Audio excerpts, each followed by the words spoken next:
स्वागत है। आज हम बात करें क्या ओपिनियन पोल्स को चुनाव की तिथियों के डिक्लेयर होने से लेकर 48 घंटे पहले तक क्या तकरीबन उस पर पूरी तरह से रोक लग जानी चाहिए कि नहीं लग। मौजूद हमारे विशेष में सर, क्या आपको लगता है कि वाकई इससे लोकतंत्र पर आघात पहुंचेगा? इसी क्वेश्चन को एड्रेस करें यहाँ पे कि क्या ये लोकतंत्र के लिए अच्छे हैं या नहीं है। सवाल है जिनका सीधा सीधा स्पष्ट उत्तर दिया जाना चाहिए, सवाल पूछा जाना चाहिए। एक सवाल है जो राव साहब सवाल उठा रहे हैं, बेकार है, हमारा मतदाता इतना मूर्ख है कि वो उससे प्रभावित होता है आदि आदि। मुझे लगता है अगर होता है तांत्रिक खतरा है जो पॉपर कहता है open society and it's enemies वाला, उस मुझे लगता है अभिव्यक्ति की स्वतंत्रता का प्रश्न है। और जैसा पिंकी जी ने कहा कि ये अपराध है, वो भी अपनी जगह पर है। मगर जो बात सत्यव्रत जी ने उठाई थी उस पर हाउस ये सर्वे करवाता है तो प्रतिष्ठित संस्थानों से जो इस प्रोफेशन के जाने माने लोग हैं उन्हीं से, कंपनी है या फिर एसी नीलसन है, अभी इंडिया में वो भी आ गए हैं, दूसरी एक ब्रिटिश कंपनी वो भी आए हुए। तो ऐसे बड़ी सारी कंपनियां जो सर्वे करती हैं और ये इस प्रोफेशन में इंक्लूडिंग देशमुख जी कंपनी दुनिया, ऐसा नहीं कि सिर्फ हमारे यहां काम करते हैं, कोई भी न्यूज ऑर्गेनाइजेशन खुद नहीं ये काम करता, ये इनसे करवाया जाता है। जो रिजल्ट लेके वो आते हैं वही हम पब्लिश करते हैं और वही लोगों को दिखाते हैं, going through the proper due diligence, जो कि लेकिन उसके बावजूद कई बार प्रोजेक्शन अगर गलत होते हैं तो उसका कारण हमारा first pass the post system है। मसलन 2004 अपने को 36% वोट मिलेगा, यूपीए को 35% मिलेगा, 35 मिला।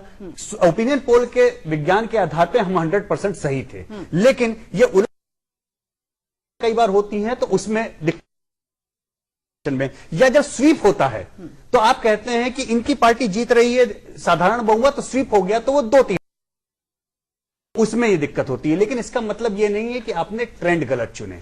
रही बात प्रामाणिकता होनी चाहिए चुकी है प्रेस के लिए कि अगर आप opinion poll, exit poll publish कर रहे हैं तो आपको इन चीजों का सही है उसका ट्रैक रिकॉर्ड बताएंगे। चौथी बात, अगर मैं गलत होता हूं, देखिए मैं गलत होता हूं, मैं काम करता हूं, मैं जब इन सब लोगों के बीच में टीवी पे एग्जिट पोल में या प्री पोल में बोलता, शिकायत नहीं, मुझे इलेक्शन कमीशन से शिकायत है। बिल्कुल, मुझे इलेक्शन कमीशन से बहुत जबरदस्त शिकायत है और मैं हमेशा इसकी शिकायत करूंगा। ओके राव साहब, फाइनल कमेंट।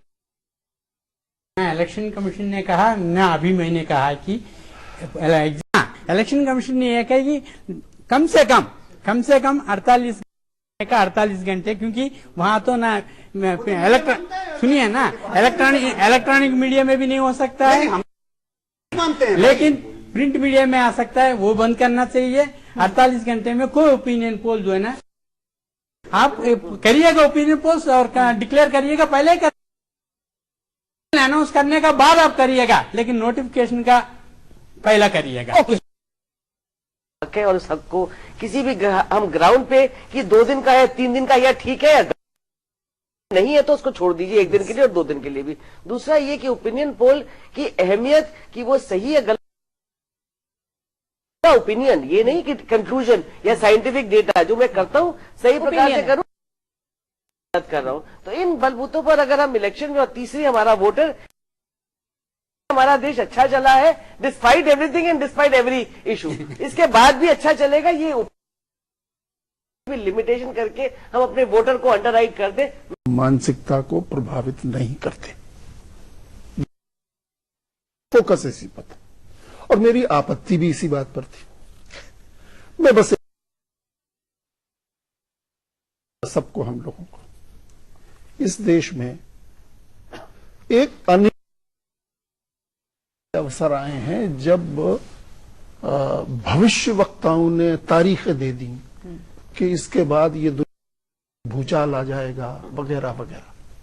ठीक है, हम चर्चा कर रहे हैं, मतदाता हमारा बहुत जागरूक है, बड़ा समझदार है, बड़ा मैच्योर्ड है, हम सब बातें कर रहे हैं।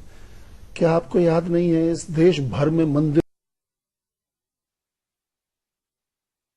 कितना घी और कितने हवन और कितनी पूजा और कितना क्या सब महीनों से होने लगा था। इस देश में वो गणेश जी दूध पी जाते हैं, मतदाता है ना सब लोग तो, पर इसके बावजूद गणेश जी दूध पी जाते हैं। है ना। और भगवान का अपना ओपिनियन है और वो अपना ओपिनियन रखती है, अपनी राय रखती है, और राय जो है उस पर कोई भी रोक टोक किसी भी तरह की नहीं होनी चाहिए, क्योंकि यही अभिव्यक्ति की अधिकार हमको मिला, वो यही कहता है। आज के लिए इतना ही। अगले हफ्ते एक नए विषय के साथ हम आपसे मिलेंगे। तब तक के लिए इजाजत दीजिए। नमस्कार।